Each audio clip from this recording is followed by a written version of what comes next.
So what happened was very troubling. I was asked to be an advocate for Jeff Day, and we spoke on the phone and everything like that. He sent me a video of what transpired, and the video was very disturbing because what I saw was a Good Samaritan trying to help some senior citizens to better their conditions at an apartment complex for senior citizens.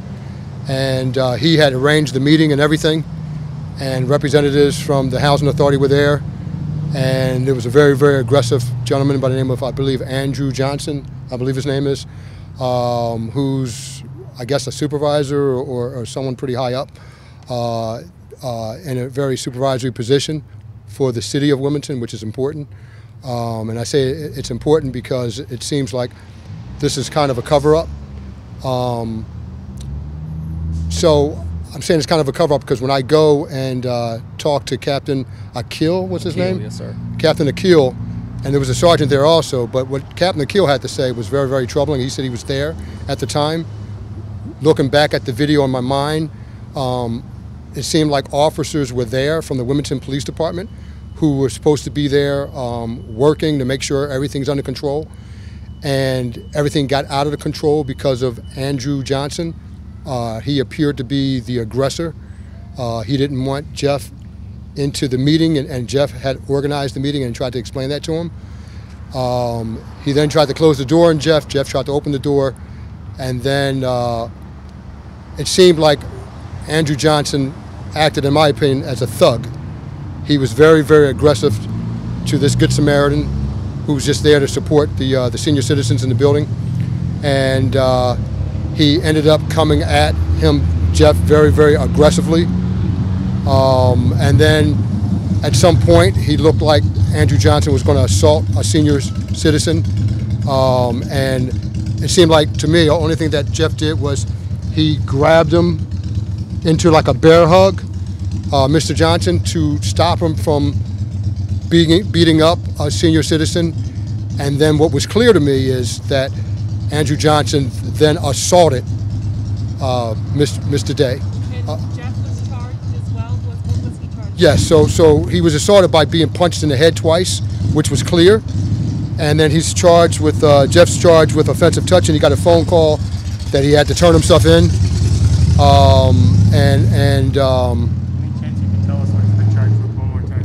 Yeah, so Jeff was charged with offensive touching, which is something I've never even heard of. I guess it's something that's unique to Delaware.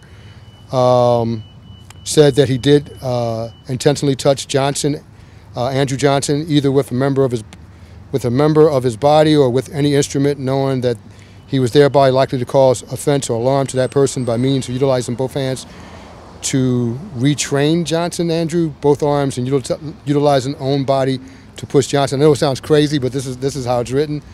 So when I talked to the Wilmington Police Captain, Akil? Yes. Akil, he said that he had reviewed the video, because I asked him, did you review the video, and who reviewed the video? Captain Akil said he reviewed the video. He wouldn't say who else reviewed it with him, but since he's a captain, he's pretty high up. And he said that he reviewed the video and that Mr. Day should be charged with offensive touching. So I said that, are you aware that Mr. Jeff Day wants the gentleman charged, Andrew Johnson, charged with assaulting him by punching him twice in the head? Did you see him get punched twice in the head? And he said, yeah, he saw him get punched twice in the head. And I said that Jeff wants to charge him with assault. Will you charge him with assault? And what he said was very troubling. Captain Akil said that that Jeff would have to wait to go to court, and he had to bring whatever evidence that he had, which is the evidence that he had already looked at, and that a judge would make that decision. Me being a former highly decorated police officer, it's too late by the time you go to court. You're going to court for offensive touching. A judge is not even going to look into that. So what I'm saying to you is, and saying to your viewers, it's outrageous. It seems to me what's very clear, which is very obvious, is that Andrew Johnson works for the city of Wilmington. The Wilmington Police Department works for the city of Wilmington. Captain Akil, who reviewed this and made a decision, a conscious decision, not to put charges. So the way the court system works is the police has to recommend charges.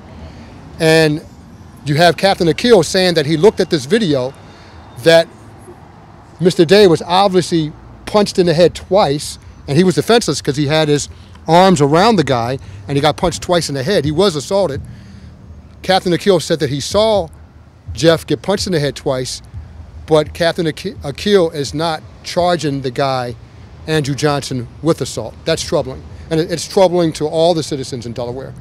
So what I would like to say to the citizens of Delaware, this is a travesty of injustice. It appears that the Wilmington Police Department is the judge, jury, and executioner in the sense that they're not doing the basic thing. Andrew Johnson should be charged with assault. Jeff was punched twice in the head and is caught on video. The video is a perfect witness to the assault. And the Wilmington Police Department decided to play politics or decided to cover one of their own city employees and not charge him with assault. They charged Andrew Johnson with offensive touching, and they charged the other gentleman that left with offensive touching, and Jeff Day with offensive touching. What do you want to see happen next? Well, what I'm going to ask is I want to try to have a meeting with the Attorney General, Kathleen Jennings, to have these charges dismissed. This nonsense should not go on. They should not be permitted to take advantage of the system in order to protect a city worker. That city worker should be fired. He assaulted Jeff, and is caught on video. So he should be suspended. There should be another investigation. What's clear to me is Captain Akil. He's biased as far as trying to protect this other city employee, and I think there should be a second investigation by Chief Tracy into how the Wilmington Police Department handled this, because they handled it wrong. Did Jeff have any injuries after the incident? Do you know of? Jeff did. He went. Not only did he have injuries to his head, he has a photo which we're going to share with you that he took not too long afterwards, which shows a clear injury to his head, and then you have the video of him getting punched in that area where his injury is on the left side of the face. It's on the left side of his face. So he has a picture of the injury, and then you have the video of the injury. And Captain Akil looked at that video and said he made the decision not to charge the gentleman with assault, and that's outrageous. I'm also going to file a complaint against Captain Akil. I don't like the way he looked at this, so that I just don't. It just doesn't make any sense. You have a good Samaritan trying to do a good thing. I'm being he was an advocate for the senior citizens, and I'm volunteering my time to be his advocate now. Thank you very much. So nice meeting you. Nice meeting yes. you as well. When is his court date? Do you know? His court date is Friday. This Friday, yeah. Yes. At what is it? 12 p.m. 12 p.m. 12 p.m. Justice of the Peace, 300 North Walnut Street. So I understand you want to have a meeting with Attorney General Jennings? I'm gonna try. I'm gonna contact the Attorney General's office. If this progresses to trial, what are your plans?